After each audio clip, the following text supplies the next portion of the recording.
Daily Manna from the Torah by Dr. Ketriel Blad. Shalom everyone, welcome to the fifth Aliyah of Parashat Pinchas, Snake Mouth.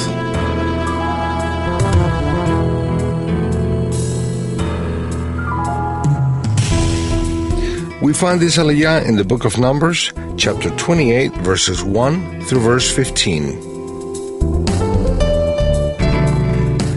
Today's study is found in verse 11. It reads as follows: On the first of every month, present to the Lord a burnt offering of 2 young bulls, 1 ram, and 7 male lambs a year old, all without defect. Who may celebrate the new moons? The obligation of consecrating the new moon is one of the 613 commandments of the Torah given to the people of the covenant who left Egypt. Exodus 12, verse 2. The text that we highlighted today commands the sons of Israel to present an additional offering, in Hebrew, musaf, to the Eternal on every new moon. Since the sacred people have received the authorization to define and announce through their acknowledged authorities when every month starts, these days are called yours. In this case, heavens submit to the decision of the highest responsible ones of the people of Israel, who establish when the new moon must be celebrated. The chosen and sacred ones from the nations have no obligation to sacrifice to the Eternal on new moons. However, they can also celebrate new moons due to their position in the Messiah in heaven. Besides, just as the ones redeemed from the Egyptian bondage had to start counting the months from the month of their departure, the ones from the nations who have experienced the effects of the death and resurrection of the Lamb of the Eternal, which happened also in Pesach, may sanctify and count the months together with the chosen people, remembering in a spiritual manner their first redemption in the Messiah. In Psalm 81, verses 3 through 5, first part, it's written, Sound the ram's horn at the new moon, and when the moon is full, on the day of our feast. This is a decree for Israel, an ordinance of the God of Jacob. He established it as a statute for Joseph when he went out against Egypt. It's interesting to note that Yosef is mentioned in a special way in relationship to the new moon and the feasts. On the one hand, the people itself is called Yosef, and on the other hand, it's a prophetic reference to the Messiah, son of Yosef, in whom all the ones redeemed from the nations are included. In the Hebrew text of this psalm, there is an extra letter included in the name Yosef, the letter He. So his name is pronounced Yehoseph. In this way, not only the first 3 letters of the Eternal appear, but also the first 3 letters of the name Yehoshua, Yeshua's full name.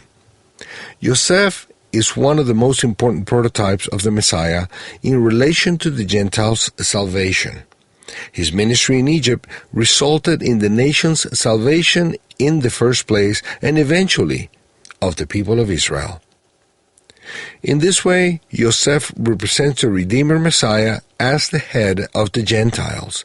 In other words, those who, from among the nations, have accepted the lordship of Yeshua and his atoning sacrifice as the only and sufficient means of eternal salvation, have become part of his body.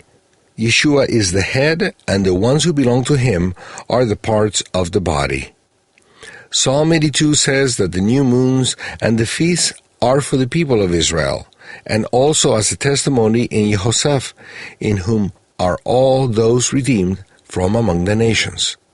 Therefore, Noah's sons and daughters, redeemed from among the nations, not only may, but should celebrate new moons and the feasts, because they are all a shadow of the things to come in the eternal salvation program for Israel and the world.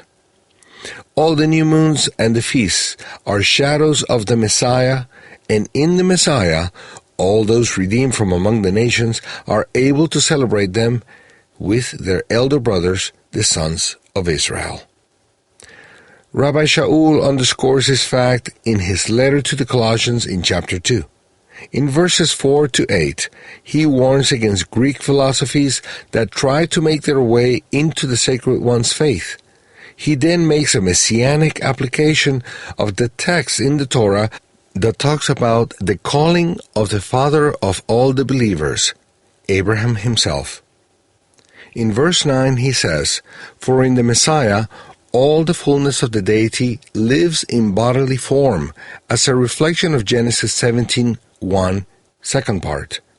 "I am God Almighty, El Shaddai, the powerful, all-sufficient and satisfier." After resurrection, all of the Eternal's presence could enter in Yeshua's body completely. In Colossians 2, verse 10, first part, it's written, "And you are complete in Him." In reference to Genesis 17:1, third part, "Walk and live habitually before me, and be perfect, blameless, wholehearted, or complete." In Colossians 2:11 it's written, "And in Him ye have been circumcised with a circumcision without hands, by casting off the flesh of sins, by a circumcision of the Messiah." In reference to Genesis 17:11, "And you shall circumcise the flesh of your foreskin, and it shall be a token of the covenant between me and you." This means that when a son of Noah enters in Messiah Yeshua, he experiences an inner circumcision which makes him participant in the covenant that the Eternal established with and in Yeshua, the seed of Abraham.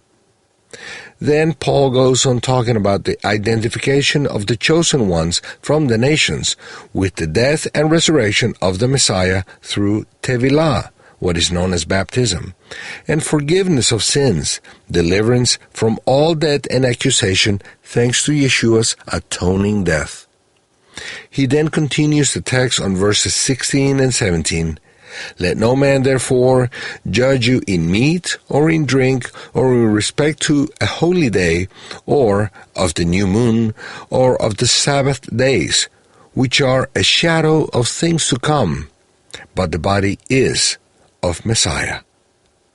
Because of being accepted in Yehoshua ben Yosef, elevated to a very high status in heaven, and for being partakers in his body, precisely because of that, the chosen ones from among the nations can't allow anyone to judge them regarding food or drink or feasts or new moons or Shabbat days, which refers to the diet and celebrations of the people of the covenant.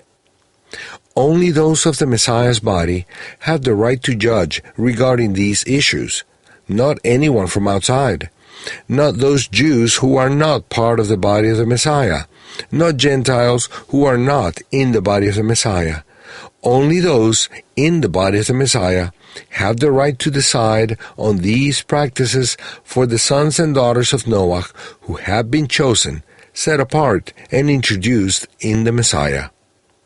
In this way, we can conclude saying that those grafted in from among the nations are not only invited to celebrate the new moons, but should do it, and thus not only remember their deliverance from the bondage of sin, but also to announce and remember the final redemption that we await with the coming of the King Messiah in the clouds.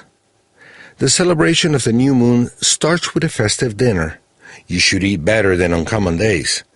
Extra prayers are included in the food blessings. The chosen ones from among the nations should at least have one sacred convocation and sing praises, pray, and share edifying teachings. Blessings and Shalom.